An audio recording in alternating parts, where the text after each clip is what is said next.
Hello there, and welcome to Pink Milk, your Star Wars podcast for us super fans and those normally forced to listen. However, today is someday, and someday we're celebrating Pride with Dale from It's True All of It podcast. Get ready, it's time to drink up.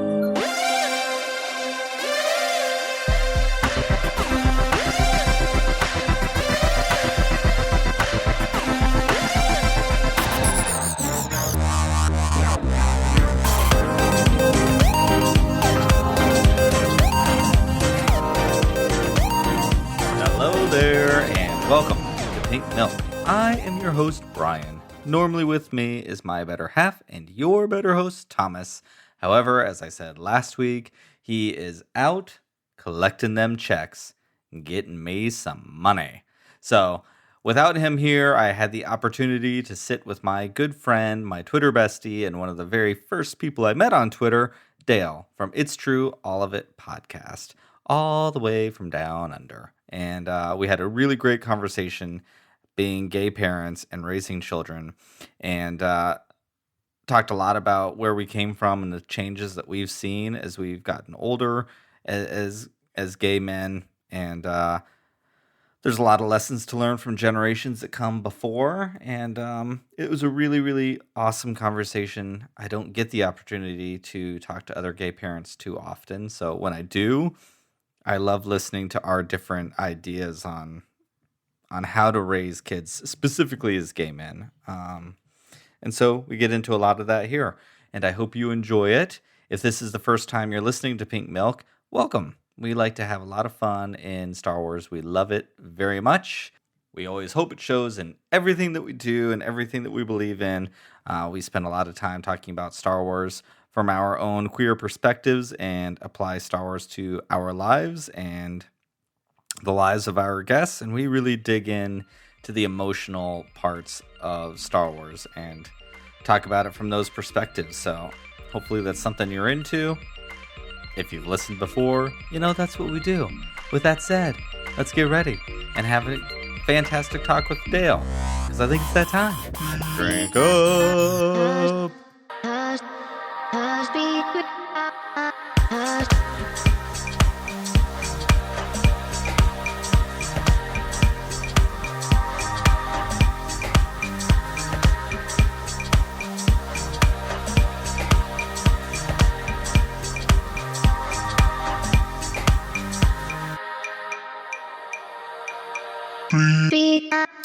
Well, hello there, everyone, and welcome our friend Dale from It's True All of It. How are you, sir? I'm fantastic this fine morning. How are you, Bryan? I am very, very well. Thank you again for coming. I'm very, very excited. Happy Pride. Yeah, happy Pride. It's interesting. You guys get Pride over summer. Uh-huh. So, which is when it should be. And probably because it was dictated by an American. I'm sure if we looked at our history books. Wait, America dictating how things work? Yeah. but we obviously celebrate Pride Month, but we in Australia celebrate Midsummer. And it's called Midsummer Festival here, which ends with the Mardi Gras in Sydney. Oh, that's cool. Yeah, that's so we exciting. still get our little summer parties and all those things. Last year, everyone was old enough that we were like, you know what? I think we're going to take them to Pride. In full disclosure, when we're recording this, last night we just recorded our 100th episode. So again, thank you for everyone for supporting us and helping us get to 100 episodes. It's amazing. Congratulations. Thank you. But one of the things that has changed in the podcast is really, especially when Tom and I talk, it's like 80% about our family and our found family and all of those things. And as a 40-something-year-old gay dude, I said this last night, like I'm really proud to show a different kind of family, because when I was a 20-something, this was literally not a possibility. Like, we were not allowed to get married. We were not allowed to adopt children. We were not allowed any of these things. And so to be able to celebrate that and share the progress that we've made is really important to me. And that's something, Pride Month specifically is a political act, and we still have a long ways to go. I am just someone who also wants to make sure that we celebrate where we have gotten to. Sometimes always fighting for what's next, we can, like Luke Skywalker, always to the future. Sometimes we need to have our mind on where we are and what we're doing, because it's hard. It's hard to fight. But with that, you're a dad too. I am. I have 2 children. So I have a son that is 24 and a daughter that's 22. And we were talking a little before we recorded this. My oldest is 12, and apparently, it sounds like I get to live with some of the same bickering for the next 10 years. They'll always know how to push each other's buttons. That's for sure. Like my kids get along really well, so it's nice to see. But they do know they are quite different, and especially my son being the big brother can, like to just be a shit stirrer sometimes and provoke with comments and things. It wasn't me. Yep, it's funny. Yeah, it's funny. It is funny. My daughter also it takes the bait every time. Friday night's argument was about underarm hair for females, and you've just got to sit back and laugh. Pull up she some takes the bait. Yeah, it's funny. God, look at this. We're already off topic. Years ago, when Tom and I first met, I think it was our first anniversary. We went to Palm Springs, which is out kind of near where we live, and it's a very gay town in California. And we were hanging out in the pool at the little bed and breakfast thing that we're staying at, and there was another couple in the pool, and they were older, and we were chit-chatting with them, and they had been together. And remember, this is almost like 13 years ago. They had been together for like 40 years.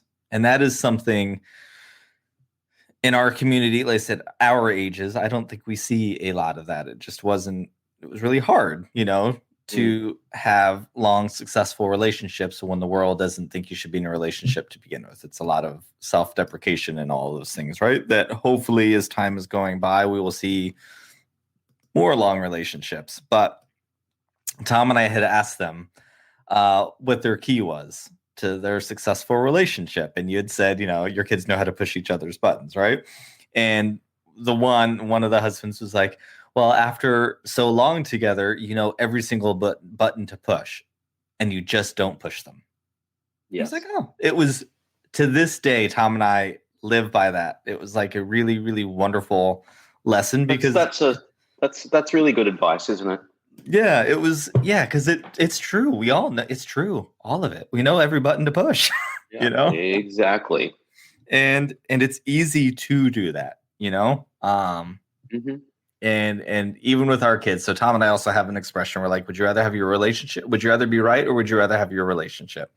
And we've started teaching that to the boys sometimes. And they're young. They're 7 and 8 and almost 12, but it's still like, he is still your brother at the end of the day. Is it really that important for you to be right now? Do you really care? He's like, no. And I'm like, so just let your brother have it, because he's always going to be your brother. Just let him have it. It's all good. You can keep in your head, and you can go, they were wrong, or that wasn't nice, or whatever. But sometimes let him have a win. Let him have a win. Exactly. We can all, that's a lesson for everyone. Yep. I agree 100%. So what can we gather from you, Dale? Who are you? You're a dad, you're a husband, you're a partner, you're a podcaster, you're a Star Wars fan. Yeah. All of those things. I am all those things, yes. Like, how do you identify? Let's start with that. That is a question. Well, if I'm at my job, I identify as my career. If I'm with my family. I don't know, like we were talking earlier as well. Um, I'm at that age now where my parents are getting a little bit older Mm-hmm. and my kids are still relatively young. So it's that middle area. Yep. And I was thinking the other day, it's a nice place to be because I'm lucky enough to have my mum and dad in relatively good health and my kids and, because we Yep. can't take all these things for granted. But yeah, someone said to me the other day, what's your, why are you here? Big question. And do you ever Mm-hmm. ask yourself that? Um, well, I'm always going to be here to be Ethan and Piper's dad. Yep. That's my number one role. Yep. Um, and to be a good son and all those other things and a Yeah. good partner. And yeah, Yep. I think it does. To me, it comes down to the relationships we have and our family. It's the key. Everything else, Yep. serves the self. That's one of the things that came for me out of 2020, and a lot of people lost a lot, obviously. And I always want to be respectful of that. But I think 2020, I hope it has long lasting effects. Um, but I do think it put so many of us kind of in check on what was important and what wasn't important. Hmm. In real life, I think it was, you and I are not as young as a millennial who grew up with a phone in their pocket all the time and were always connected to the internet, and I think sometimes, at least I can really only speak for myself. Like there was an easier separation between in real life and in social media. There are very different things for me because I was much older by the time I really got into those things. I didn't grow up. I think about my kids who are not going to know a world without it. I'm not sure if that separation is going to be as easy as it is for me. But I feel like in speaking with some of like my one of my coworkers in particular, who of course is 25 and is our social media manager because like that's the world, right? And even for him, it was just like the unplugging has become a lot more important and connecting to people in a very tangible way. It was gone. We couldn't touch Hmm. anybody anymore. Hugs were gone. I'm obsessed with a song called We Lost Dancing by Fred again. And there's like parts of an interview that he did with the Blessed Madonna. And I'm just obsessed with the song. But it's a song about so much that we lost. And Mm. it's going to come back. And after the bridge, the song gets really Yeah. hopeful and really happy. And, it's going to be marvelous once this is all over. And that tangibility, I think, is something that's really important. That Yeah. I hope people keep that with them as we move forward and not forget. Yeah, I think But I only time will tell. only time. You're right. Only time will tell. But I'm hopeful for that. I really, really am. What is life like for you as a queer parent? Because I like what you had mentioned something. You're a dad, and this is Pride Month, um, and there's a lot of self reflection going on during Pride Month for a lot of people, and we were talking a little before how much Pride, at least for me, has changed. I don't get to go do those things the same way because I'm a dad first now. I'm not a gay person first anymore. I mean, I'm always that, but I'm a dad first now, and it's like Yeah. that's who I am. And the longer I've been a dad, the more that becomes I'm more comfortable in that skin. Um, Hmm. but what is that like for you? Do you feel that there's differences from anyone else or not so much Yeah, for you? there definitely is. Do you know what? I was thinking about this recently, but I have never had a conversation with my kids where I've said, "So, what was it like growing up with, you know, dad and dad's partner?" Mm-hmm. And I guess that sort of says more about me that I don't have those conversations because, well, number one, they didn't have a choice. Yep. Um, they were tiny, Yep. and I also thought that my actions were what speaks. Yep. Um, At no time did they come home and say that they'd been bullied or anything. But I think the key to that was they also never wanted anyone to stay over. Okay. Yep. And that was I think they just kept it as their business. Mm-hmm. Because if you go back to when they were at school, sort of, so we're talking 15 years ago. Yeah. That's a very different world. Yep. Oh, very different. Yeah. Very, very, very different.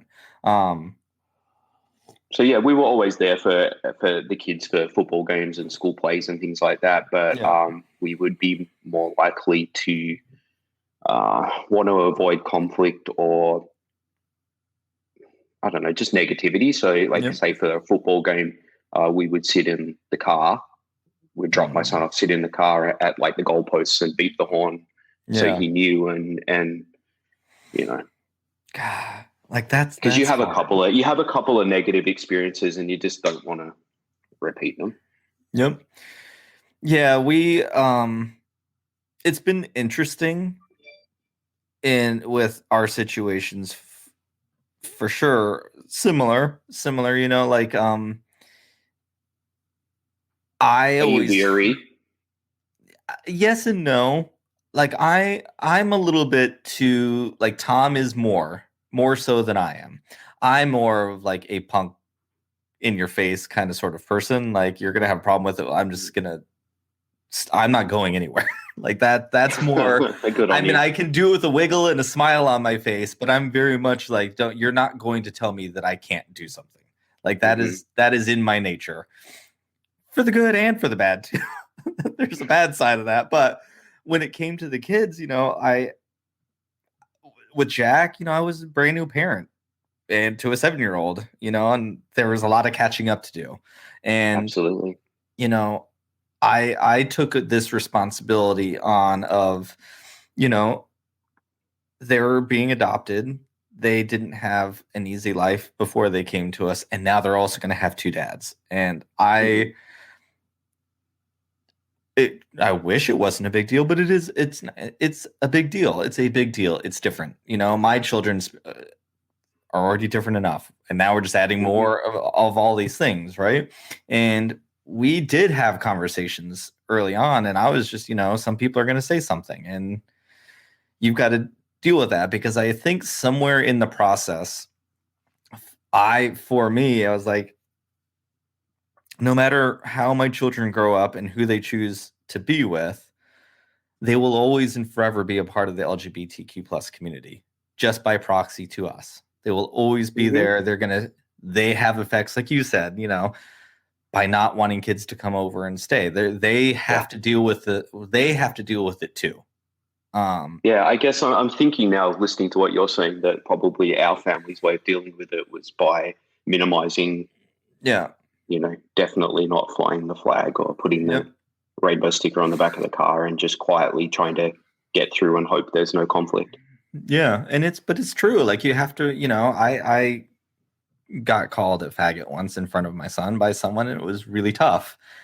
And he was my oldest, and he was really like, didn't know what to do. And I'm just like, you know what? Sometimes it happens and it's not cool, but certainly don't ever give them the power. Like, and so, and we were lucky in, like Jack, the first time it happened at the park, someone was making fun of him for having 2 dads.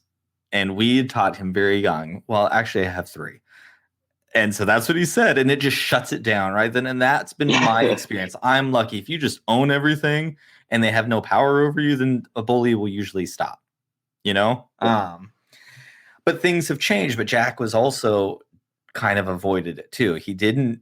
And that's my oldest son anyways. He's a bit of a wallflower in that way. Like he just wants to kind of fit in. And he's a chameleon like that. He'll just find himself in. But then our youngest son came, and when Michael came, he was only 4. And Michael is a very different person than Jack.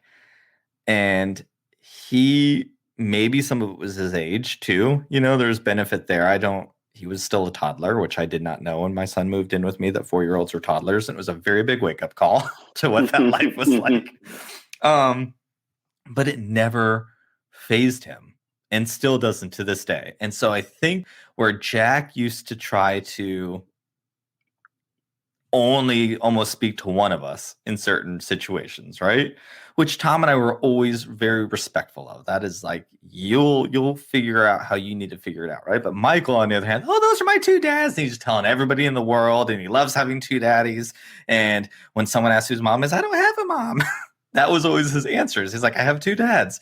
And That's great. And it also forced Jack to, I think he had to change, because now this is his brother, and his brother is a lot louder than he is. So Jack was like, well, I guess Jack was outed, which don't ever out people. That's not the way to do it. But, and then, we had a third son who moved in with us in 2019. And then sadly, the world shut down a few months after he came to us. And so his first year of school was really almost all online. He was adopted during COVID, and so this was his first year kind of being in school. And so Mother's Day came around, and sadly this year was the first year that Tom lost his mom during Mother's Day, so it was sad. Mother's Day has always been very hard on my oldest son, so it was already kind of a day that we tried to like hide as much as we could, right? But kids are in elementary school and they're making cards for moms, and you can't totally run away from it. And teachers, for the most part, have always been really good at accommodating like Jack, and would like slide in a dad thing, right? And so this year, Jack didn't have that. The teacher kind of forgot. And so this was the first year he walked up to the teacher and said, I need to do something for my dads instead, which was a really, really big move for him. Exactly. That's great. But it was Eli's first. So we always check in, you got to do the little parent check-in. And how was it not making a Mother's Day card? Was it okay? And he's like, oh no, I feel really special. I'm the only one in my class with two dads. It's great. I was like, boom. That's good. It was really, really nice. But this speaks to a different time that we're living. Absolutely. This isn't your situation. I think I'm pleased to hear the stories that you tell, because that definitely wasn't the experience that we had, though. As I said, we didn't have a great deal of negativity, but that's because we were not flying any flag of pride. Yeah. Now, and we don't do that now. We've thought about it. We've moved to the suburbs once we started having kids. And I mean, I'm fairly lucky in my life that I haven't had a lot of really negative things, and when I really sit back, I think about, I have had more than I think I thought I did, but I never paid it any mind. So it was, I'm lucky I've never been assaulted or any of the, like anything really physical. Right. But I will tell you that there's, we've noticed that we aren't invited to parties, and it's a very conservative neighborhood. And again, my worldview is like, I don't think every Republican hates gay people. I don't think every Republican is bad. I choose to not go down. I don't want to see the world that way.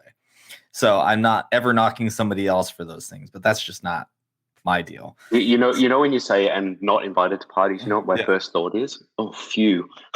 Well, yes. Yes. But it's been a shock, because Tom and I lived downtown for a long time, and we had a really, really wonderful community, our little neighborhood. Everyone was super tight knit. It was great. And Tom and I are very much like that. And we came out here, and that doesn't exist.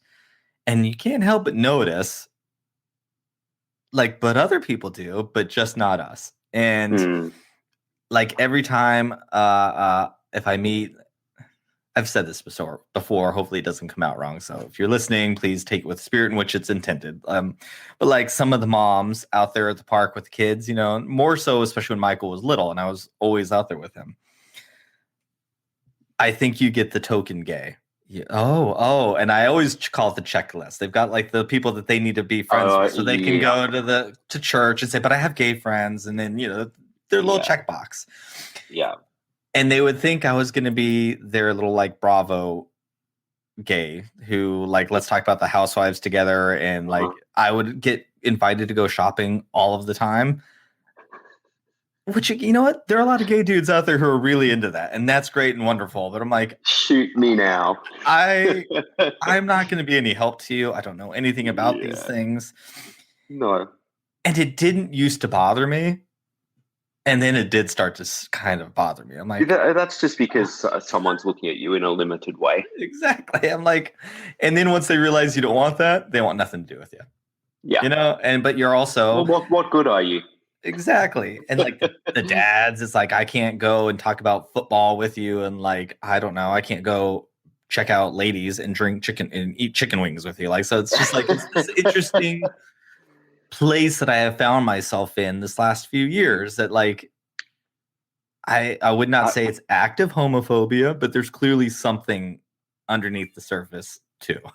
It's really. Look, I think that's just that's suburbia in general, and there's very much that gender norms are well and truly alive, and it is ladies making the salads inside and men flipping the burgers outside, and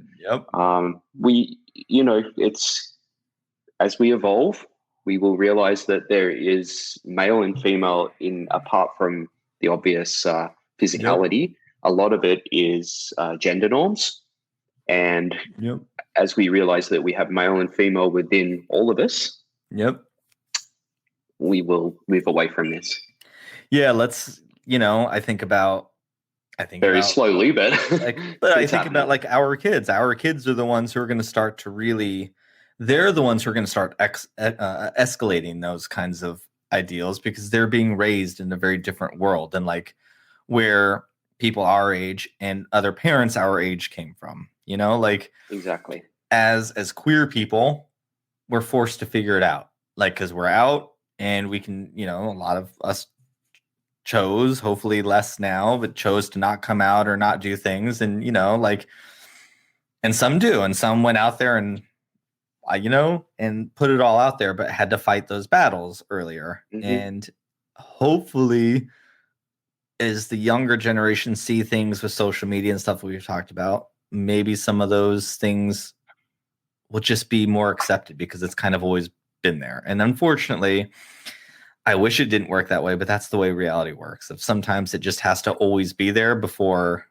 there isn't a light switch that one day the world just accepts everybody. It just doesn't. Oh no. Happen. And it's 2 steps forward, Yep. 1 step back, and it's always been the way. Yep. Yeah. Like out here, during Donald Trump's last year, and like we're okay, the things aren't looking good, and all of a sudden the super conservative ideals started really trying to be pushed forward before we lost the momentum. There's like 2 Supreme Court justices like trying to take away the rights of gay marriage again. I'm like, really? Like this is and for me at that time, we hadn't adopted Eli yet, and I was really nervous. I'm like, what is this going to mean for my kids? Like what would happen if that does happen? And it's genuinely frightening. Yeah, and I remember talking and I did see the other day that they were talking about Wade versus Roe again, and you're like, really? Like, still talking about this? It's 2021. Exactly. I was speaking to my mother about this, and that came up too, and she's like, well, they always talk about it. It's fine. I'm like, but it's not fine. Like, it's not. It's scary. And, they were the same thing. Well, your marriage is going to be fine. I'm like, but I remember saying, you support me and I'm very appreciative, but one day you need to realize that the world doesn't think like you do. And you don't need to tell me what it's like to be a gay person. And I know you're probably just being a parent and trying to protect me, but you don't know. This is your time to listen. I am also not an 18-year-old kid anymore. I'm a 41-year-old man, like, who has life experience. I'm really nervous because what's going to happen to my kids? These are, I think your mom's onto something there in one way, because they're often not views that are reflective of general society. They're they're political views that are fueled by the people that fund the political parties, which are often extreme versions of antiquated religions, Christianity, in its extreme, which is anything in its extreme is frightening. Yep. And it's the same thing here. We're a very conservative, easygoing society for the most part, but you guys had gay marriage well before we did. And we had a plebiscite for this. We had people vote. The majority voted on the rights of the minority. Can you believe that? That's encouraging. That's really amazing. you know? Well, I see it as bad because why are you voting for me? Like, Yeah, why okay, are yeah, yeah, you yeah. deciding what Oh, you know? no, that's yeah, no, It 100, cost a yeah. lot of money, and it was a huge waste of time. Something that just should have been pushed through. That's okay. That's really, yeah, that's for sure. I guess I was like, well, thank God people were more supportive and did vote Oh for yeah, it. look, But you're right. The outcome, thank goodness. But our prime minister at the time huh, refused to um, even sit in parliament for. He was yeah, outraged because of his religious beliefs. So again, separation of church and state yep, is yep. not happening. I, I mean, will it ever? I don't know. Like we're like it. I think as long as religions are because we're not even really a super religious nation, but because the religious groups like Catholics and Christians are educators. Yeah. So while you're sending your non-Catholic and Christian kids to that school to get a better education, Hmm. you're empowering the church. Yep. This is one of the things that I love about Star Wars, and as I've gotten older, I see differently. But the whole idea of the Jedi and the Republic and how they worked and Oh yeah, how that's they right. This both is a Star Wars yeah, podcast, isn't but it? well, but how those two things impacted each other, and it's one of the reasons that I love Ahsoka Tano so much. Is like she chose to be something different. Like she saw the flaw that no one else was willing Mm, to actually see. She was the one brave enough to not just talk about how this is wrong. She just up and left, and it at first didn't start by choice. But then she did ultimately make the choice of like, no, I am not supporting this anymore. And that's what it takes. It takes someone to do the ultimate sacrifice. And it is not easy to make an ultimate sacrifice. It's really, really, really, really hard. I think mm. about a lot of my queer friends who chose to come out and lost everything, have no biological family anymore. Some of them, a few of them, came from very well to do families, and those opportunities were no longer going to be for them. But they were like, we have to start making changes because if we just do this on this, on the DL, it's not going to help anybody else in the future. And Yeah, I absolutely. had I had like those very open conversations with people that understood the greater impact of walking away and what it might do for future generations. And it's something I'm really proud of to be a part of the LGBTQ community because I do think there's a lot of thought about who's coming next. Hmm. A lot of people in our community, and I hope it's changing too. I don't know, but they didn't have or don't have children and won't. And the baby gays, as some of us call them, those are our children, and we have to make the world better for them. And I think it's a Mm. really beautiful. It's something I'm proud of to be a part of a community like that because I don't see it anywhere else. We're just talking about the suburbs and all of these things. Like it doesn't exist out here, not the same way. Mm. Um, and I think it's a gift that I think a lot of the world should look at. I think there's a lot of role models in the LGBTQ community for people to look at. We have our Yeah, problems too. absolutely. Don't get me wrong, Yeah. but collectively, like I think our rainbow has figured out how to really support one another and people who are very different than us from different economic backgrounds, different religious backgrounds, different countries, different, like, but we kind of had to figure it out because we were Yeah. all tossed aside. Um, It's the Sadly. found family. Yeah, 100%. It's really, I don't know, something I'm really proud of.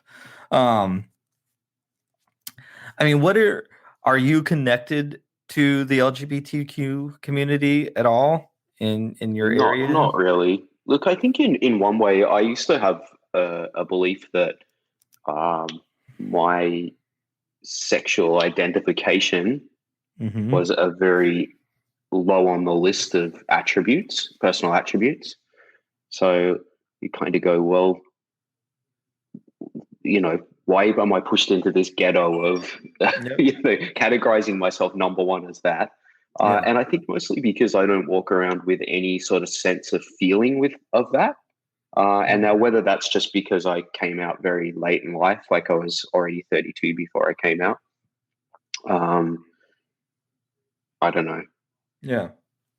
But yeah, look, definitely through Possibly. my partner's work, we've been involved in lots of really great, had opportunities to be exposed to a lot of great things. And so we do get involved occasionally.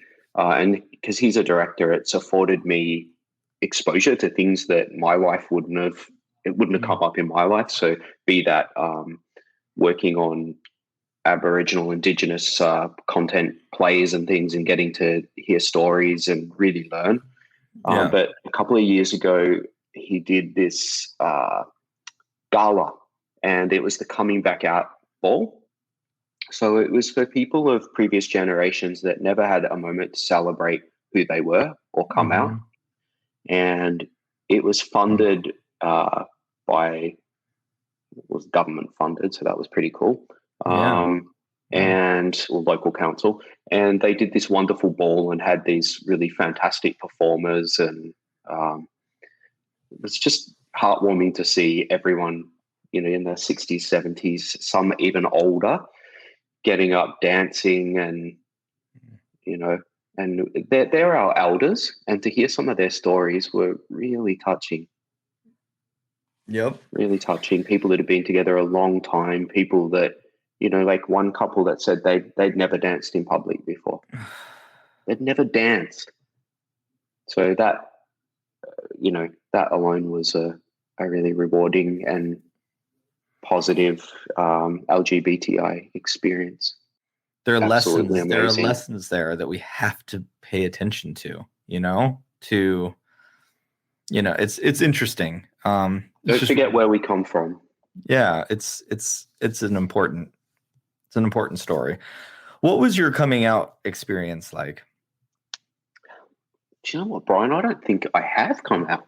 Really? I just because I was older, I just thought, what am I going to do? Throw a party? Start telling everyone? I just decided that until I met someone, there was nothing to report. Okay. So when I met Cameron, I can remember going into work and just saying, "Oh, I'm going on a date tonight," and they go, "Oh, well, what's her name?" And I said, "His name is Cameron," and they sort of gave me a look like, "Okay," and then I just kept going. I didn't. And even with my mom and dad, that was exactly the same. Really? Okay. I just said I've met someone. I didn't have a conversation. I've never had a conversation with my parents like that. I kind of felt like I've given you the grandchildren, all the wedding, the whole lot. Yeah. And I guess if I'm being honest with myself, I didn't want to give them an opportunity to say something negative to me. Yeah. So I just kept motoring forward with everyone. That's impressive. That's really brave, actually. Like, I hope you give yourself credit for that. That's really, that's a really brave way to handle it. But I didn't want to ask anyone permission, I guess. And I felt that coming out was asking for permission. I can see that for sure. How long ago was that? How long have y'all been together now? So 18 years ago. That's awesome. That's really, so really yeah, awesome. I was it's a long time. I'm 50 now, so I was 32 at the time. And I had a bit on my plate, like I had two very little children, and there was a lot of juggling of work, children, and I wasn't a weekend dad. I had, shared care. Yeah. So there was a lot going on. Yeah. I was probably kind of similar. I knew I had come out to myself when I was 16. It was prom, and I realized I went to prom with a guy, not the girl that I was going to prom with. And I think we went to prom together through these two girls, which is not very nice to do to the girls, but I realized that night that's what happened. And I was like, okay. And then I after when I graduated high school, I knew I was just going to leave. I didn't want to have to come out either. I didn't know how to do it or what to do. I had a dad who raised me as, if any of you kids are gay or out, kind of thing. So I was afraid that's what was going to happen.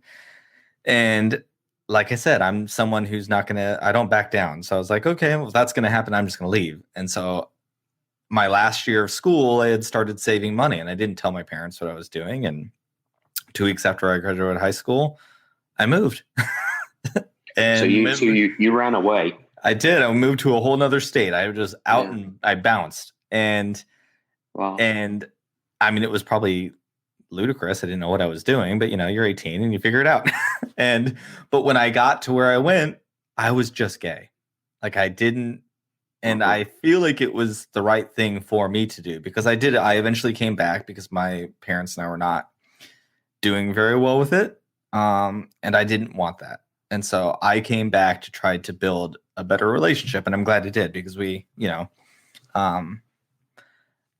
the issues I have with my parents have nothing to do with me being gay. That's like, there are other things, just like everybody, I'm sure. But it wasn't that.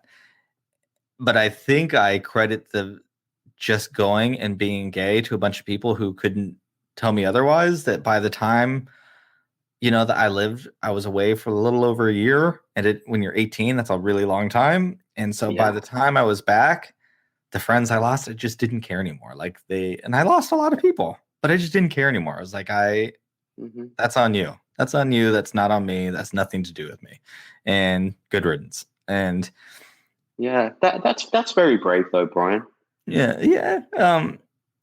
I wish I wasn't a good riddance person sometimes. Because I don't think that's the nicest way to treat people, even if they're not being kind to you during these things. If we were friends, I could have tried harder to say it really is okay. But instead, it was good riddance. And I don't know if I would do it that way today. I definitely don't think I had a choice at that stage. Because I made an active choice, even if it wasn't a conscious choice, to conform to what was around me. Yeah. Have a girlfriend. And strangely, I was married as a teenager. I was married very, very young. And I think that's definitely a case of running towards what you're not to sort of double down. I'm not that. And in retrospect, there's no regrets, because obviously I wouldn't have had the children. And also, I just don't think that I had the emotional maturity to navigate those waters at that time. Mm-hmm. And there was also zero positive role modeling going on. And in fact, it was the opposite. There was active, I definitely came to my 16, 17 was the height of AIDS. Yep. And I genuinely believe that was what happened. Yep. It was a lifestyle choice that led to a death sentence. Yep. That night that I told myself, when I was 16, I cried myself to bed, because I was around that time. I brought this up a few times before, but Pedro from The Real World on MTV, which was like a reality show, was living with HIV. And it was a big deal back then to show that. And he died at 30. And so I was going to die at 30. I had to realize that 16 years old, half my life was already over. And that was there was no other options. If you were gay, you were going to die of AIDS. And no one was going to care. The world would tell you deserved it, and you'd be alone. That was that's what your life looked like. And Bryan, when I was at work during that time, I distinctly remember the accountant from our company, a guy that we worked with, a lovely guy called Ian, who passed away from AIDS. Yeah. And it was very quick, very, very quick. He was working, and then he was not. And then 3 months later, he was gone. And I remember this leader, this man that was a lot older than myself, talking about how he got what he deserved, and how the company would not be sending flowers and discouraging anyone to go to the funeral. Jesus. And that was that was not shocking behavior. That was everyday behavior. It's as wrong as this is going to sound, that's what was expected. That was the expected response. And there are so many of those things that are just define you now. Like, it still defines me, some of those ideals. And I wish they weren't a definition of who I am, but they came in at maybe it's just such fundamental parts of becoming oneself, that they're there. They're just, I still operate in that way. I think during COVID, like, honestly, like, it was not, lockdown was, emotional for everybody, and there was a lot of self-care needed during these times, right? I was still in and out of my office that I work at throughout most of it. I worked from home most of the time, but some of what I do requires me being in the office. And so I had to come in and out sometimes. And there was a few other people in the warehouse working and doing the things that, they had to do too. And so during 2020, I was tested for COVID 5 times. And it was really triggering to every time that I had to go get an HIV test. And it was really, really emotionally really hard, because those were some hard times waiting for those tests to come back, and I had friends who came back from those tests who tested positive, and some of those people are no longer with us. And it was like this reliving of this thing that I hadn't exactly thought about in a very active way in a really long time. And it was like, absolutely. And isn't it funny too, because now I don't know what it's like where you are, but you'll walk down the main street of the shops here, and every single shop has a pride flag. Or, in the window to let you know you're welcome. And and then there's everyone's, like, the number one show is like RuPaul. Now there's one of RuPaul Down Under, which mums and dads are watching, and kids, and we've just come so far. But it's still, to me, I'm still, sometimes I've got to bring myself into the forward. Exactly. But as you said, there was no positive role modeling. There was negative role modeling, be that a comical character on sitcom or a stand-up comedians making fag jokes constantly. And even like the LGB positive sort of celebrities, a lot of them were fucking quiet. Like, I don't know, maybe in their private lives they were donating millions quietly, but there was very few of them who had their hand up in the air and were rallying and being political. And I don't know ever how I feel about that. Sometimes I feel like, I understand the idea of having a platform and needing to voice, but they're still human beings too. And it's not always easy for people to be the voice of things and to be the poster child, especially. But I also think they should do it. It's not an easy answer for me. Yeah. If your revenue is coming through a huge pink dollar, I'm talking to you, Bette Midler. Then you maybe don't go on Larry King and talk about the equality of your marriage and gay marriage. And I'm sure she's changed her mind, as we all have. But there were very few people that were. You're right. Like, do you remember when Madonna put out an album with a little flyer on how, like, sort of encouraging people to understand the facts about AIDS and what what was fiction and what was fact, and she's someone who has always been very vocal when it could have been very damaging to her career. I credit Lady Gaga for that. I'm extreme, but I credit Lady Gaga for being a really big impact to where we are today. Because she was a really powerful voice in a time when it was a very pivotal moment that it could have gone either way. And she was very influential, and she motivated people that didn't have to speak out. They didn't have to speak out. There was nothing. There's nothing for like those two examples to that they're going to win out of this. Nope. Well, and in fact, in Lady Gaga was so early in her career, it could have ruined her career. It could have, if it backfired, she would be done. And like, I will always give her credit for that, like, always, because it was a really, really brave thing to do. And it's because she thought it was right. And she did what was right before anything else. It's impressive. It's But that, like, to bring it back to kind of what we were saying earlier, though, I think that's part of the reason it's so important to remember where we came from, because these things have changed and they've changed relatively quickly. We're both two still very young people, and look what it was like for us to come out, and there was no role models. I think I see gay people on the commercial these days, and having young kids now, like,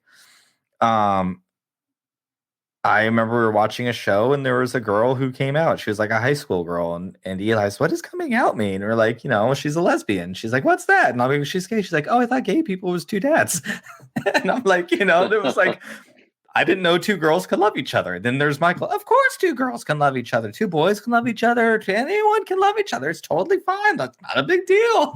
And it was like, I'm like, this is why it's so important. We didn't have that. And now we're having this conversation, and Eli's 6 years old at the time. Michael's 5, and it's like, oh, okay. And then they're so little. All right. And now hopefully they'll go on the rest of their life going, all right. I think it's great. I think it's really, really great. Do you have what is your experience in the Star Wars community as a queer person? Do you have do you find yourself running in like any of the queer circles, or have you seen any adversity towards you from outside? No, it's like, look, I think we've spoken about this before. The nerddom is the most, cool place to be. Yep. It really is. Everyone's so awesome. And I couldn't think of any one of my, was going to say many Star Wars friends, which I'm very lucky to have, in Melbourne or Australia that would even cross their mind. That's awesome. Yeah. They're just, and you've met most of these people. They really are the best of the best. So yeah, really lucky. And funny that you should say that, because we had a Star Walking meeting, which is the Australian Star Wars Club. And the guy that created the club, he created it as Hamels back in the early 80s. And it's been going on ever since. And he was surprised that I was gay. And so he's the creator. The director of the club was gay. So there was the three of us standing there. And we were looking at a book, actually, that Steve Sansweet book, who's also gay, who had credited... Just learned this. Yeah. And do you know what? I can remember seeing one of the Insider magazines. They had, like people used to send in their pictures of their collections, and it was a gay family. And this was years ago, like 15 years ago. Okay. It was two dads and their kids, and they published it without comment. So that was him working at the time. So he's been a great insider. So yeah, there's nothing but positive to report, Brian. That's what I love to hear. I mean, I'm trying to think. I can't think of any time on Twitter, but our YouTube channel gets stuff from time to time. We've gotten a few comments of I hope the government takes your kids away and all like these really nasty, vile things. I've done a few like live shows with other people, and in the comments I'll read things about, oh, you can't, did that person just say my husband? And like, it's only ever really been YouTube for me, which is interesting. I leave it. I think stuff gets reported because I know other people will report it. Like to me, if Bob Johnson is gonna go on YouTube and say that my kids should be taken away, I want the world to see who Bob Johnson is. that's my style. So how exhausted must Bob Johnson be? Because there's like he's got a lot of negative comments to put on a lot of stuff. I agree. I always go, who was I speaking to? I think it might have been Sean, actually, from Blue Bantha. These people are going to have children one day, or they do, or maybe they won't. Not everyone has kids, but this is what they're leaving the world behind for them to see. Like, this is how you want to be remembered. I don't like, again, you don't have to say anything. We don't all like everything we read. We don't all agree with some people, but I can just keep it to myself. Anyways, it's interesting. That's the only thing ever. It's been YouTube. Do you think that they've like stumbled across something thinking it's Star Wars content and then, you know? Possibly. I don't know. Like, I'm like Pink Milk. I'm not sure how you could be surprised that it's going to be anything else. It's kind of right there. It doesn't. Oh God. It doesn't take a lot. It's just interesting. I don't know. I mean, Maybe overall, maybe these people are pushing down some feelings. I probably. I think it was 2 weeks ago. I shared this story on one of the live streams because it happened like hours before we went on. I was at the gym, and it was like my first full-on like homophobic garbage thrown my way in a really long time. I was like, and the only reason he did it is because he wanted what was in my pants, I think, but didn't want to admit that he wanted what was in my pants. It was so glaringly obvious. I was like, oh my God, this has not happened in a really long time. It was like, oh, okay, well, we're still here. Still there. It's still there. You still got it, Brian. Never lost it. Nope.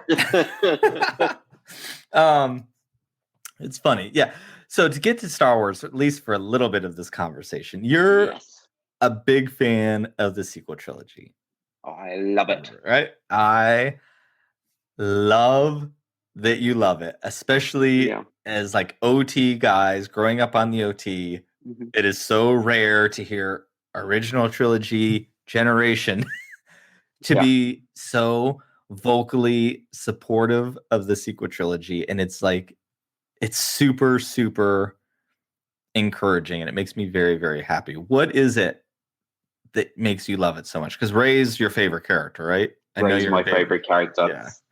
So I was always a Luke guy. Okay. And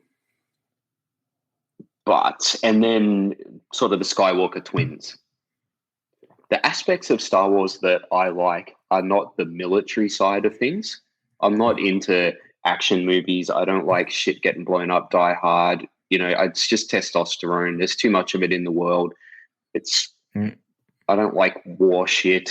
There's enough of that in newspapers. I like the spiritual side of Star Wars. And I believe that the prequels were great too. I absolutely loved them and was all along for the ride. The anus Star Wars I don't like. Yeah. But the prequels were telling a very specific story that was only going in one direction, and and a sad direction, and so to have that, there's an earnestness to the three main leads of the sequel trilogy that is really infectious. So, I can do this. I love it.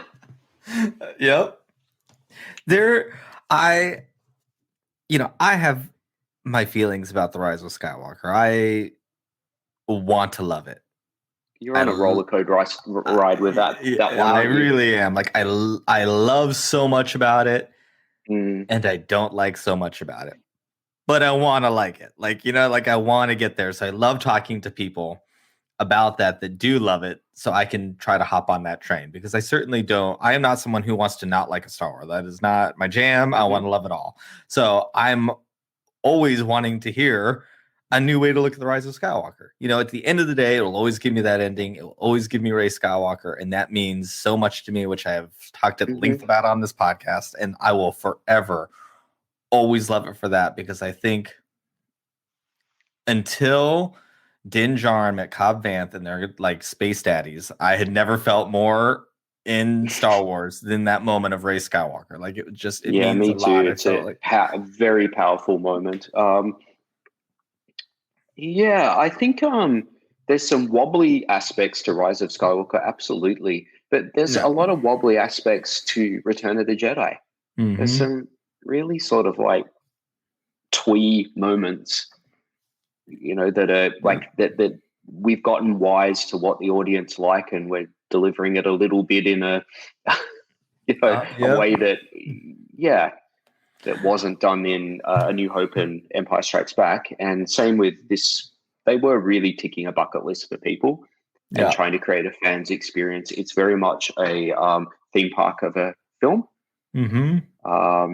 But I still think it has a strong heart. I still think it has some really beautiful messages. I think Adam and Daisy's performances are brilliant, and their chemistry is out of this world. I really hope that we get to see them do something in a more traditional film.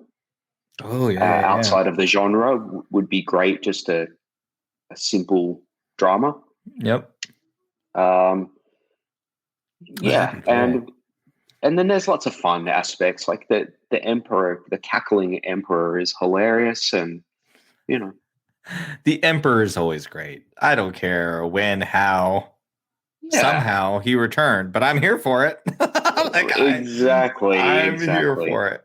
Yeah. Look, and I did find some of the story, like it took me a few times to go, what's going on? There's two movies there. There's 100% two movies, and we're following this treasure map that, yeah, I think that's got something to do with the writing's probably not the strongest. That's for sure. Possibly. I mean, I'm with you. The performances in it are so brilliant. Like that is Daisy's best performance, in my opinion. For me, Adam Driver's great. I think about a lot of Star Wars content out there on YouTube and in podcasts. And it's interesting the way I feel like a lot of people present themselves. They present themselves, they're talking their opinions or they're talking speculation, but they're always talking about it as if it is fact. And it's just an interesting, like, it's just not like, but I think about The Last Jedi, which is probably my favorite of me too, the sequel trilogy. I have problems with that too, just like everything, but I love I'm a question person. I'm with you. I'm here for the spiritual aspect of Star Wars all day, every single day. That's what that is what feeds my soul, and the relationships. But I love that Last Jedi asks a lot of questions. I love questions. I like questions more than answers because I believe that Star Wars is more about questions than answers. And so this new idea that people have of what Star Wars is supposed to be doesn't make sense to me all the time, because I'm like, Star Wars is, I always thought, is about a helmet, and underneath that helmet. And the reason there's so many helmets is because all of us should be able to be in it. I always go back to this idea that George, I had read in some magazine or in a documentary, something, that in A New Hope, Mark Hamill wanted to drop to his knees when he saw his aunt and uncle. And George's direction was, no, you need to stand there so people can project themselves on you. You don't give them the emotion, because if you do, that's all they're going to read it as. And that's what Star Wars does so brilliantly. It leaves you, it like gives you the meat, and we wrap our own skin on it. And so we can live through Star Wars very much because it doesn't give you everything. It gives you just enough to spark imagination, and you write the rest of the story yourself. It's brilliant. It is to me is what makes Star Wars wholly unique. But Star Wars has moved beyond everything now, that it is not one thing. It is whatever. It's so big now, and it's only the beginning of it. It's going to get bigger and bigger. And it can't be contained. It can't be owned or filtered through one person's expectations anymore. It is something for everyone. So we talk about trying to be, we're both pretty positive people, so we tend not to engage in carry on in the Star Wars community, because that's not what we're there for. But the two things that sort of still make me groan a little bit and roll my eyes are the Kathleen Kennedy nonsense, because it's just misogynistic. And so you don't like the sequel trilogy, which she did not write or direct, but you love The Mandalorian. So that wasn't her though. That was only David. It's only two guys. Great. She had nothing to do with it. It's weird, isn't it? And so like you're gonna. And I get it's a big deal to not like the end of the Skywalker saga because it's linked to the past. I get all that. But you all loved Force Awakens when it was out, Yeah, and you just can't. It can't be everything to everyone. This has been going on for like nearly 50 years. Like it has to be. Like I don't quite get Rebels, but it's not for me. I Yeah. don't, you know. Nope. Everyone has their Star Wars. Yeah, And exactly. everyone's And a Star reason Wars. why they're watching. Exactly. And every reason is equally as valid. And like this idea, and almost, you know what, bring it back to Pride Month. People, I don't understand, and maybe it's because of our experience, I don't know. But this idea that people have to understand why. Like, why do you have your opinion? Why do you have this? Why are you gay? Like, why does it, if you're not, you're never going to understand it anyways, because you're not. So it is time that you just listen to the person that is. But why do you need to understand it? Why, like, I don't, that is this thing that is so hard for me. Like, and It's human nature to a degree, because I try and put myself in those situations. Like, okay. as we were saying about being part of the Star Walking Club, there'll be people that attend events that we've organized that are totally negative, and that you just kind of do ask yourself why. But that's why they're there, to have an opinion. And if they can't have an opinion in a group of Star Wars people, well, where can they? And you just have to accept their opinion and move on, and then it's all over. It's when we go back and forth and try and force people to see it through the filter that we see it, that it becomes antagonistic. It's like a simple analogy I was thinking about. We have a radio playing at work, and it's a very basic kind of top 40 repetitive radio station. So you get to hear most of which you would not choose for yourself. And I have to stop myself from, every time a friggin' Pink song comes on, and I'm like, oh God, do I have to listen to Pink again? But I'm not going to moan and groan about it. Yeah. Like I did say once, like, what is she actually rebellious about? I'm not quite sure what the message is, but she's not happy about something, but I'm not sure. Yeah. And she wants to punch you in every song, but I'm not sure. And then I kind of thought, like, oh, I've said it once. Like, it irritates me every time I hear it, but am I going to comment every time? No. Yeah. Because Pink's pretty big there, right? It's a very, do you know what the word bogan is? No. It's like a hillbilly. Okay. Yeah. Okay, that's her crowd. There's a lot of mums with tats going to see Got it. Pink in Australia. It's so funny. So Emma, who does After Dark with us, she lives in Canada, but her wife is Australian.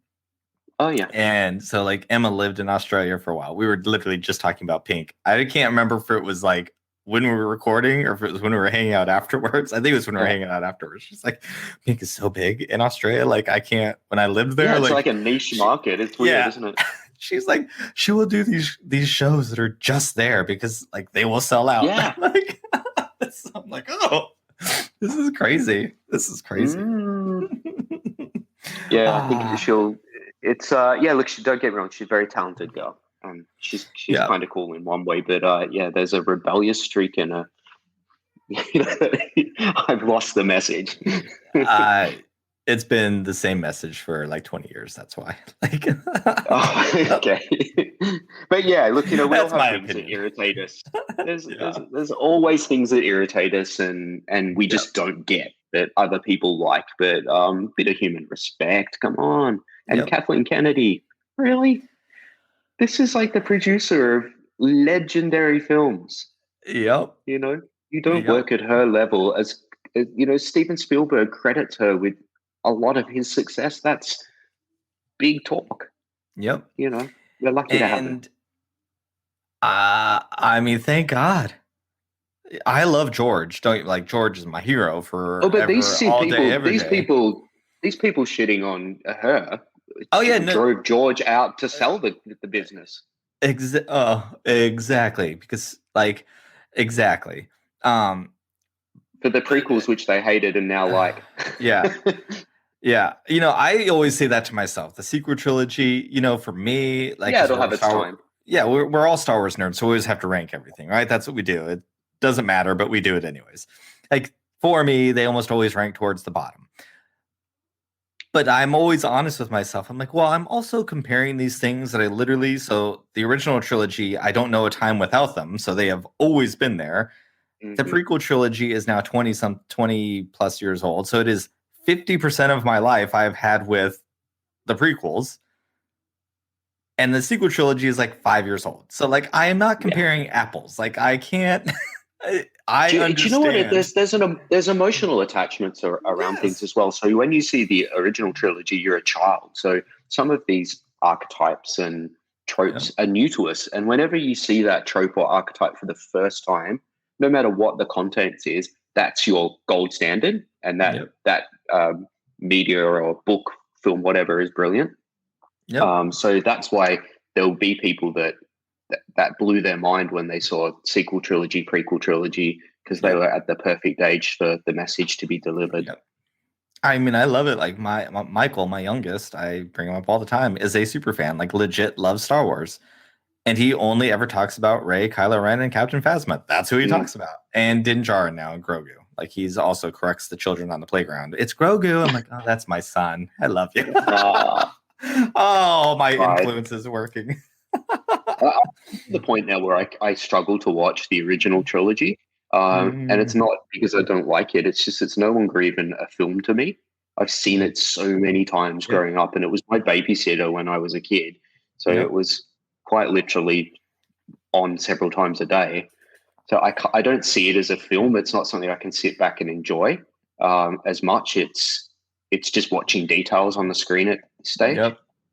That's interesting that you say that. There's something that I've learned, and I feel like I really understood it about myself in this last few months, probably specifically. I don't look at Star Wars as movies. Like, I just don't even look at them that way. And I'm sure it sounds really ludicrous to lots of people. Like, I don't look at the characters as characters. Like, it is so real and tangible to me that, I mean, do I understand that it's a movie and that someone wrote these things? Of course I do. But like, I don't engage with them that way. I engage with them as if these characters are real and they're not actors portraying these people. And this is what Ray did. And Hmm. could Ray have done it this way or that way? Sure, but that's not what she did. This is It's what happened. history. Yeah, and like I don't even I think I have always been this way, and maybe I didn't like I didn't have the words to describe it that way or whatever. But like I also don't have any interest in learning about it any other way because this is how I connect to it. I learned so much about myself through Star Wars, right down to the sequel trilogy. Like, so I might not love the Rise of Skywalker story as much as everything else, but there are lessons that I will still learn from it because it is a fundamental part of Absolutely. Star Wars. And I Like, think that there's something that we all have in common. I've noticed with like nerd culture yeah, and in particular Star Wars fans, we're all a little bit obsessive. uh You huh, know what I mean? Like yeah, and it filters through to other things. It's not just Star Wars. You'll see that mm, other sort of passions that um, these people have, they're super passionate about. yep, yep, And yeah. Oh yeah, I'll I'm put my all hand in. up for that as well. Yeah, exactly. I think actually podcasting with Tom has helped me with understand that a lot more because Tom is like really likes Star Wars. I mean, I remember early on when we started dating, he's like, I always thought I was a Star Wars fan, but then I met you, and clearly I'm not. And I'm like, no, you I know can be too. You don't need to I be know like me. my partner's the same, and so he'll come and see. Like he came to The Empire Strikes Back when it was on cinemas earlier this Okay. year. He's seen Yeah. it 100 times before. He Yeah. enjoys the whole experience, and but does he want to live and breathe it and talk the minutiae of these characters? No, Exactly. Yep. It's and so he funny. still has to ask questions. Well, I can't wait for our next episode with Tom because now, like, our catchphrase is "and those forced to listen," and I'm like, well, after 100 episodes, we're really forced to listen anymore. Like, we're really pushing this boundary of forced, right? And Yeah. he's already learned so much. So I'm like, we're also pushing your idea of this casual fan because I think you're starting to know more about Star Wars than what casual fans know these days. And Well, then you need to celebrate by doing trivia for him. oh yeah, it's gonna be great. But we're gonna do like 101. Actually, by the time you've listened to this, you already listened to that episode. So let me know what you thought Awesome. because it's gonna be hilarious. But um, I'm like, what are like you've already graduated Star Wars 100. So now you're or 101. Like, what did you learn from Star Wars 101? Because the next course is gonna be the 102. But yeah, I can't wait. Uh, These things you still don't know that are such like when we're talking, it's like, of course everybody knows that, but really, nobody knows that. yeah. My partner Cameron couldn't watch The Mandalorian. He started to watch it and was like, meh. But he loves the films. Yeah, you weren't super big on The Mandalorian either, right? No. Yeah, I remember. It got better with season 2 for me, but I really was not on board with season 1. I struggled number 1 with the mask, so having him take that off was brilliant. Yep. And I guess, like, if I'm honest, I felt like it was very TV. It is TV. Yep. Especially when you watch it on your super big TV screen, it's like that the budget's not there. Yeah.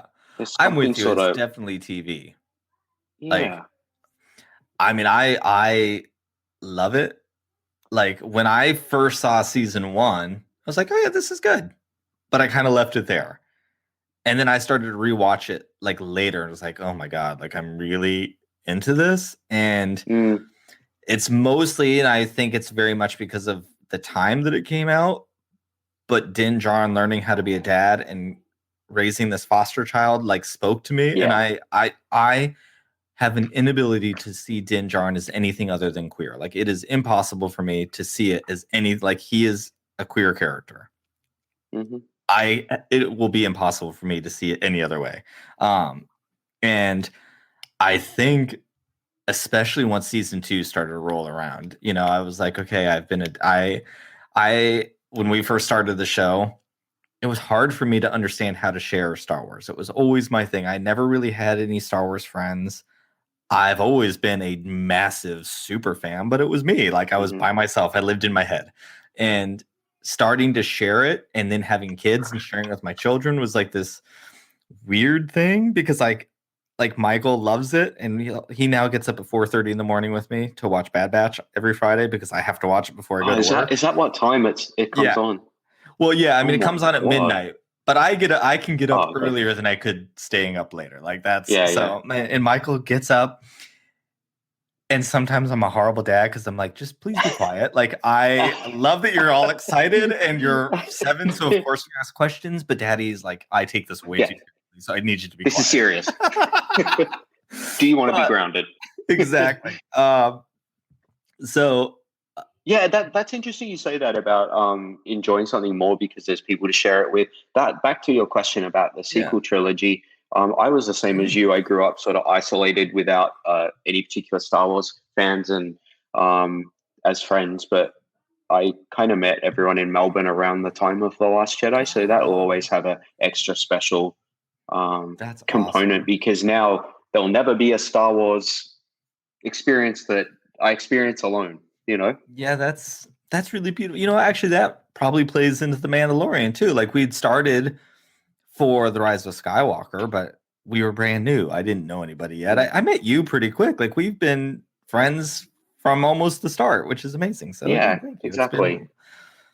But it was Mandalorian that I started really connecting with other people. We did the round tables, and I met all of these people that I would not have met in any other way. And so not only was I having real discussion about Star Wars with people that I've never been able to have, that also somehow turned into having discussions as being a queer person that I have never had in my entire life. That was another thing that was just very much in my head, and I didn't engage with people that way. And I was like, it really changed me.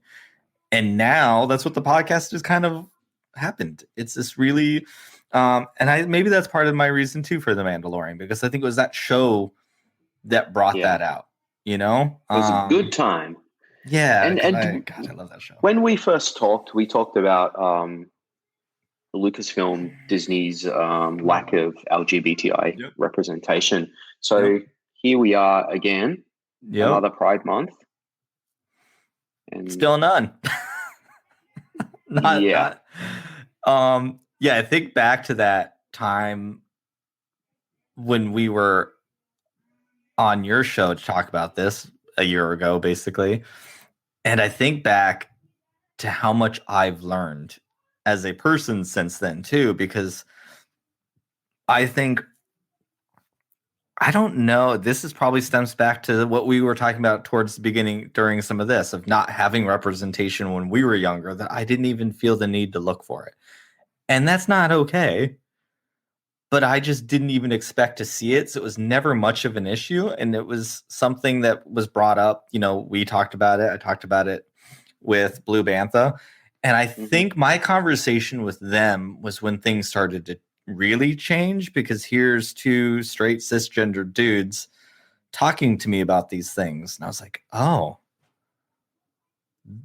this is okay. This is like something. And it was the light bulb I needed to hear, you know? Well, it's a pretty big galaxy, right?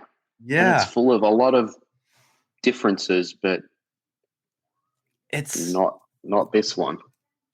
Yeah. And, you know, yes, I guess they're in, you know, we have it, just not in the mainstream. And yeah, I think also the Glad media look at content. Sorry, my cat is wanting to eat my hair. It's very cute. So yeah, they talk about representation in the media. Yeah. And Disney just is the worst of all companies in that regard. Now, I'm imagining that they're viewing that as being family friendly. So nothing burns me up more than that. And I'm sure. But my question is, whose family? Exactly. Like, why does it boils down to being queer? We're not human beings. We're an act. We're you know, that's it. We're a verb. We're an action. And no, sex is not family friendly. I don't think we need to start watching people have sex on a Disney show. Like, we don't need that. That is not. No. But that's not what we are. But yet the world still treats us like that's all we are. And I'm like, it's interesting. And again, I was just so used to that I had just accepted it. And I'm not proud that I had accepted it. You know, I'm not proud of that. But I have kids now. And I spoke to younger people during those roundtables too. There was like two of the people on there were like 19 and 20. So their whole adult life, gay marriage was there.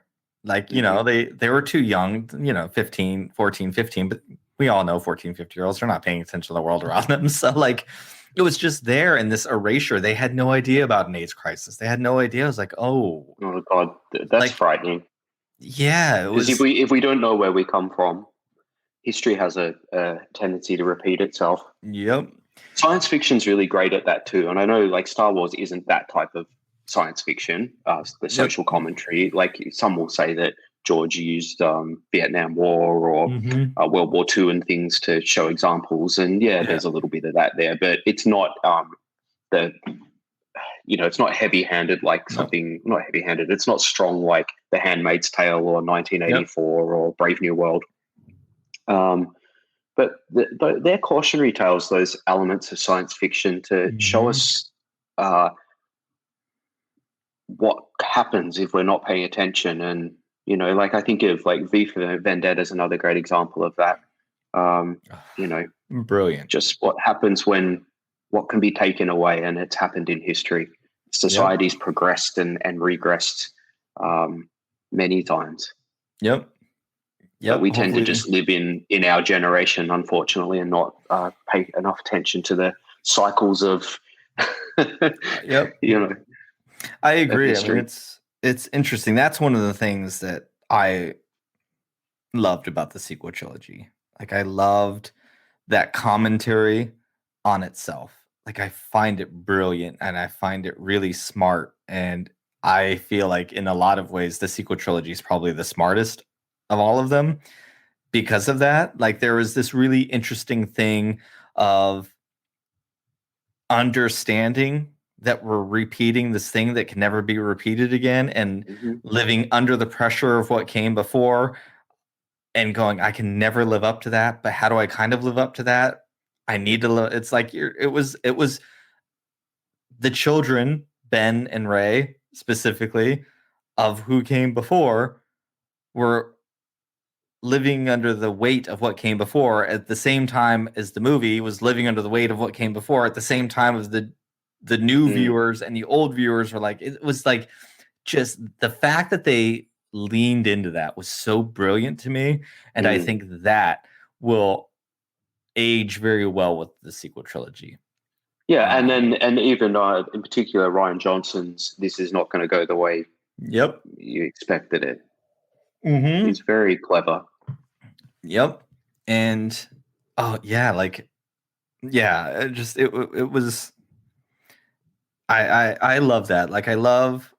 That's one of the other things about Rey Skywalker that I love, and I know not everyone was here for it, and I can understand a lot of people who are not happy with it. You know, I understand where they're coming from, but I also like that she's also taking it. But I'm going to be different. I'm going to take this torch, and I am going to be different. And I am not a Skywalker like my father before me. I'm a Skywalker because I want to be. And now I'm not going to live under this weight anymore. I just battled the weight of history of what it can be. And I'm going to take this name and which means a lot to a lot of people, but I'm going to redefine it for a future generation. And that's one of the things that I love. I felt it was just so hopeful and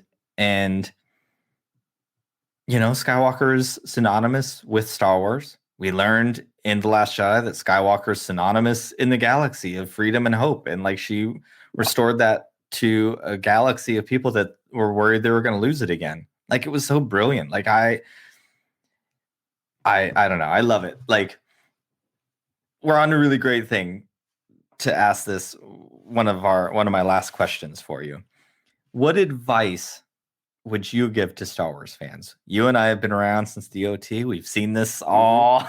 We've seen it all before. You just got through talking about history repeating itself and progress and regress and all that. What advice do you have for Star Wars fans? I'm not really one much for advice, but okay. But I would say just back to our point, let people enjoy what they want to enjoy. And I just never think that shouting louder ever changes anyone's opinion anyway. So I'm with you. I think let's celebrate the things we do like. There's so much we all agree on. Yep. Let's just celebrate those. And if someone doesn't like something and they're a little bit more vocal, just think about something that irritates you and Yep. Because we've all got something. It might not be in Star Wars and it might not be the same thing, but we've all got something just thinks, oh, why does that exist? And aren't we lucky that there's so many different flavors of ice cream to choose in this galaxy? Yeah, in Star Wars specifically, there's so much to pick from. It's great. It's like a buffet, and I can pick what I want and leave what I don't want. Every time I hear people yelling louder about something, I just turn the music up in my head, and I'm going to dance my way in my own little bubble. Yeah, I think, and I was saying to you too, I find that people that are correcting the people, that's where the problem starts. And it's like good intentions, but dude, you're not the school teacher. Just, you're not here to remind everyone of the rules. We all know the rules. Yep. Just those people know the rules too. They're intentionally breaking them. Yeah. But they know what they're doing. They whinge and keep moving. Yep. Like we were saying, just let them have it. Just let them have it. Yeah. Doesn't mean they're right, but let them have it and move on. Because if you let them have it enough times, they're going to feel like they're right and probably stop talking. Mm-hmm. If you let them win, you'll eventually stop fighting. All right. Well, thank you very, very, very much. Where can people? Oh my gosh! Tell us about your podcast. That was one of my first questions that I was supposed to ask that I didn't. Oh yeah, our podcast is motoring along.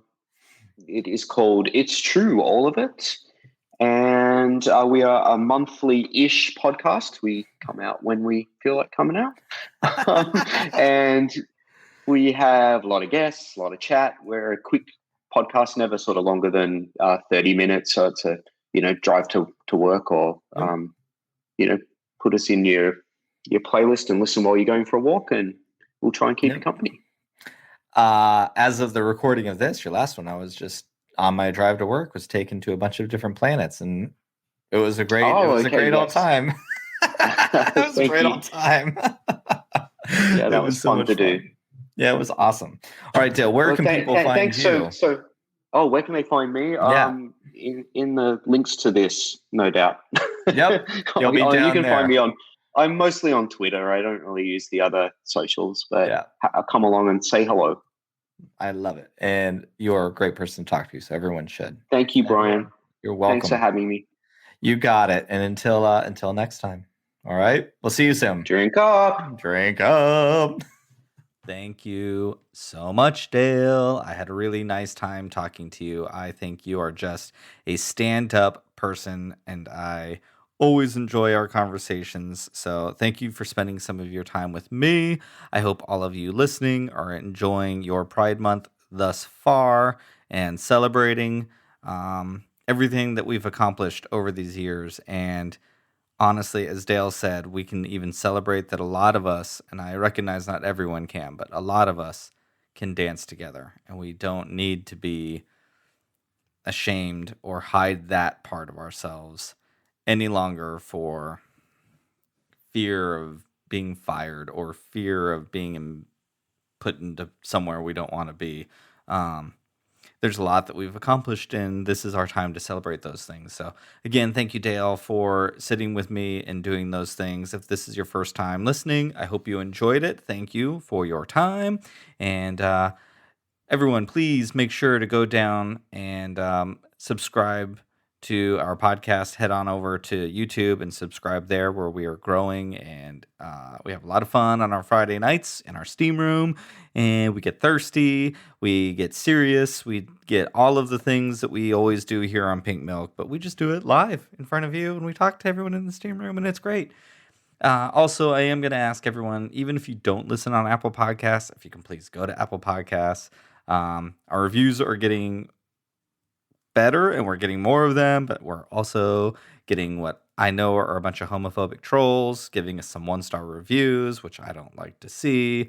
And even though there's just a few, it still stinks.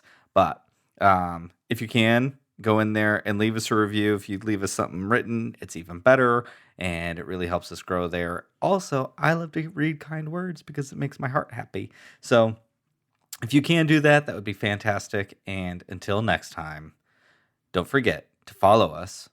Before I forget, because I almost did, don't forget to follow us on Twitter and Instagram at servingpinkmilk. You can follow the podcast on YouTube at Pink Milk Podcast, where, again, after dark, we have great fun. So, anyways, you listen to us a bunch. If you don't, go back and listen to a few episodes. And until next time, drink up.